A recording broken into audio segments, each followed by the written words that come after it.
Ito ang tinatawag nating photo ride. Gamit natin ngayon itong si Honda Navi. Hinahanapan natin siya ng bilis pero hindi naman siya ginawa para magmabilis. Ayun, nakukulangan tayo. So, pagkatapos natin mag-shoot, alis na kagad tayo at hanap ng ibang pwesto. Grabe. May camera tayong nandito na maliit. Tcha-tcha! Sobrang cool lang talaga nitong Honda Navi. Kasi hindi ka matatakot sa kanyang gawin yung mga ganitong mga bagay. So parang photo walk lang to pero photo ride.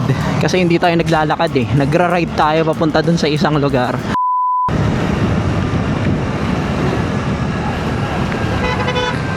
Grabe.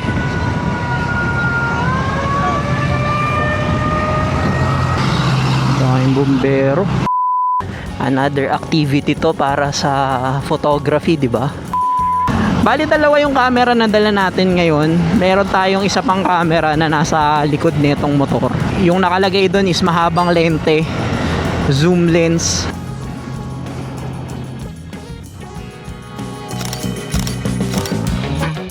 What is up guys, Ade here and welcome to another video. Gamit natin ngayon itong si Honda Navi. Hirap ako mag long ride ngayon kasi sobrang init at saka ang mahal ng gas. Sinasamantala lang natin yung mga ganitong klaseng opportunity na meron akong extra time. Hindi sobrang init kasi pahapon na. And yung gamit nating motor ay itong Honda Navi na talagang napaka tipid sa gas. 40 to 45 kilometers per liter ang konsumo nitong Honda Navi. Nasa panahon ngayon dahil sobrang mahal ng gasolina, talagang gugustuhin mo yung mga motor or sasakyan na matipid sa gasolina. Ang kagandahan pa dito sa motor na to, maliit lang siya. Pwede lang ako mag-share ng honest review base sa personal na taste ko at sa mga pinagagawa ko sa kanya. Hindi siya ganun kabilis. Kinahanapan natin siya ng bilis pero hindi naman siya ginawa para magmabilis. Kaya ayun, nakukulangan tayo. Pero siguro kung normal user ka lang and alam mo naman yung limitation ng mga motor, lalo na kagaya nito na carb, siguro hindi mo hahanapin yung mga ganong klaseng or hindi ka magko-complain masyado dito sa motor na to. Wala naman talagang complaints. Gusto ko lang sabihin sa inyo na si Honda Navi ay hindi sobrang ganda or wag nyo siyang isipin na magpe-perform siya beyond kung saan siya ginawa. Pwede siyang mag-perform and pwede rin siyang mag-feel dun sa gusto mong gawin niya since hindi naman talaga siya nakadesign para dun. So far, marami na tayong binago dito and marami na tayong video na ginawa dito kay Honda Navi. Hanapin nyo na lang dyan sa channel. Ito yung kagandahan sa maliit na motor na somehow capable ka naman madala sa mga ganitong klaseng lugar. Oh, maganda tong spot na to. Ayos din tong lugar na to. Sakto lang yung tama nung hangin sa atin para hindi tayo mainitan. Mag-picture lang muna tayo saglit. Mukhang maganda rin tong composition na to. Yun, di ba? Nandito lang tayo sa isang bakanteng lote and i-share ko na lang rin siguro sa inyo yung setup natin para sa vlogging episode na to. So gamit natin mainly is yung DJI Osmo Nano. Kasi ito yung pinaka-convenient na action camera kasi napakarami mong pwedeng gawing mounting points sa kanya. And yung creativity mo na lang talaga yung limit. Pakita ko na rin sa inyo yung setup ng motor natin. So si Honda Navi, yung ating mini adventure capable bike na hindi naman ginawa talaga para pang ganito, ay eksaktong-eksakto and saktong-saktong nadadala natin siya para sa mga ganitong klaseng trip. So meron siyang bag na nandito or box na maliit, 15 liters, and then meron pa siya ditong lalagyan. So yung nandito, ito yung tripod and tools natin. So nandyan yung tripod para sa main camera and then yung tripod din para sa cellphone kung kailangan natin yung backup natin na footage from the cellphone. And then ito yung kabitan nung ating DJI Nano na kasalukuyan na nagre-record sa atin. Ayan, di ba? So, pag gusto ko siyang i-extend, ganyan yung footage niya. Ito nga pala ay invisible selfie stick ng Insta360, and then nakakabit siya gamit itong articulated arm na may clamp from Telesin. Pwede rin siyang ilagay dito kung gusto natin ng mas malapit na POV or dito. And then syempre, pwede natin siyang ilagay sa helmet kasi meron siyang mounting na ganito.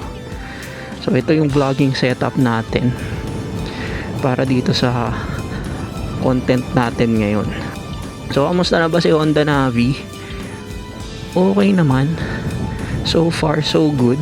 Marami na tayong nagawang video na tungkol sa mga setup and upgrades na mga pinaglalagay natin sa kanya. And so far so good naman siya kahit papano. Hindi natin to araw-araw ginagamit kaya yung mileage niya ay magti 3,000 pa lang, hindi pa ganun karami or kadami.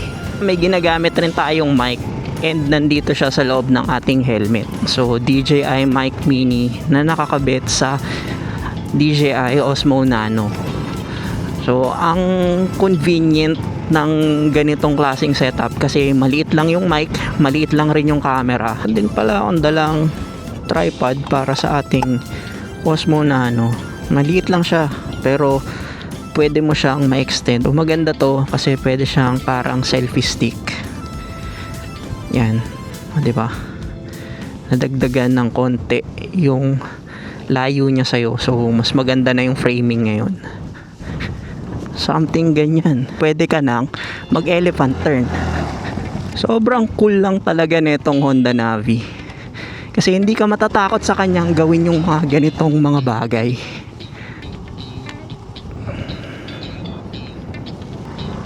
Napaka-versatile at efficient ng mga action camera na modular katulad nitong Osmo Nano. Kagaya ngayon, yung camera natin is naka-mount sa maliit na tripod na nandyan. Tapos yung module niya is nandito. So itong module na to, pwede ko siyang magamit as yung start and stop ng recording niya. So dahil nandito siya, so maaayos ko yung framing ko ngayon dyan sa camera bago ko siya i-start. Since nakikita ko siya dito kasi ito ay isang screen din. So kapag ready na ako sa recording, i-start ko lang dito.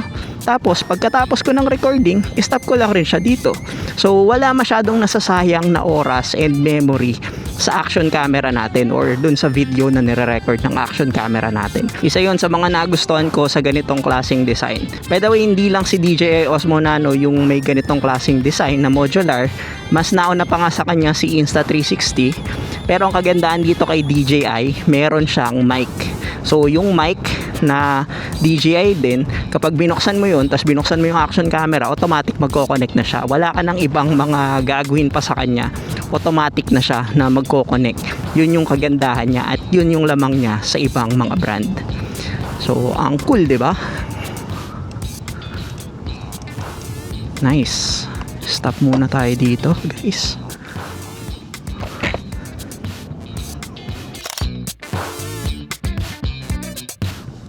Ang ganda. Ang daming pwedeng gawin. So, pagkatapos natin mag-shoot, alis na kagad tayo at hanap ng ibang pwesto. Mas convenient yung ganito kung gusto mo magpunta sa iba't ibang lugar, lalo na kung ang photography na ginagawa mo ay landscape. Ganda nito. Stop tayo dito para picturean. So mabilis ang hinto. Punta dito, kuha sa camera, and then take ng picture. Lipat ulit sa panibagong spot. Let's go. Ganda. Ganda ng spot na to ah. Daming mga pwedeng mangyari. At ang daming pwedeng picturean. Lipat ko nga yung perspective ng camera natin para makita nyo kung ano yung nakikita ko. Balik natin yan. Tapos lagay natin dito sa ating helmet. para sa akin na mahilig magmotor at mahilig din sa photography, ang saya lang nung ganitong klaseng activity, adventure while riding the motorcycle, and then humihinto tayo sa lugar kung saan natin makikita na merong interesting na bagay. Hinto muna tayo and then picturean natin to kasi maganda yung composition na nakikita natin dito. Ganda ng liwanag ng araw ngayon. Hindi sobrang taas ng highlights and shadows. Tamang tama yung dynamic range.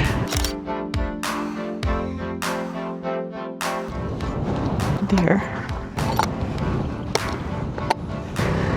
Katapos natin makuha yung composition natin sa lugar na yun, punta naman tayo sa ibang spot. Ang lawak ng lugar na to. Feeling ko sasaraduhan din nila tong spot na to pagtagal-tagal. Pero ngayon, dahil wala pa siyang harang, wala namang nakalagay na bawal pumasok, at saka ito naman ay gilid ng lawa or netong Laguna Lake, samantalahin natin yung opportunity na ganito. Ganda. Daming bumbero. Grabe. Init kasi. Mag-take tayo ng picture kasi may nasusunog dito. Actually, naapula na nila yung sunog. And hindi natin na-picturean kanina kasi makakaharang tayo sa ginagawa ng mga bumbero.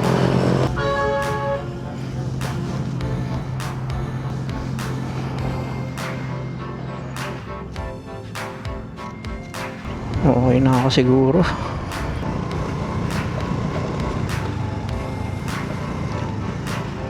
So gusto nyo pa bang makakita ng mga ganitong klaseng content or ganitong episode?